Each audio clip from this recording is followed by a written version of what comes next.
mois. Parce que quand Xabi Alonso arrive au Real Madrid, il vient avec des idées, il vient avec un plan de jeu. On nous parle de son fameux 3-4-3 ou de son changement de système, de son dispositif. Il vient avec des idées dans la tête. Il vient avec des idées dans la tête. Mais pourquoi ça n'a pas eu lieu?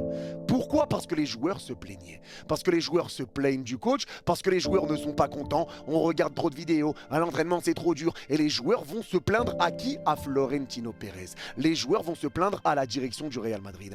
Et là est arrivée l'erreur du Real Madrid. Erreur qui avait déjà été faite par Florentino Pérez quand il avait quitté le Real déjà les années passées. C'est les mêmes choses. Les joueurs ont trop de pouvoir au Real Madrid. Tu appelles Florentino Pérez, tu te plains et tu vas dire à Xabi Alonso, ouais, doucement, faut aussi gérer l'humain. L'humain avant le football.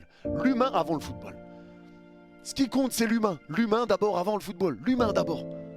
Mais vous voulez que Xabi Alonso, il fasse quoi si tu lui mets pas les pleins pouvoirs? Et là, vraiment, ce qu'il se passe au Real Madrid, on l'a vécu au Paris Saint-Germain.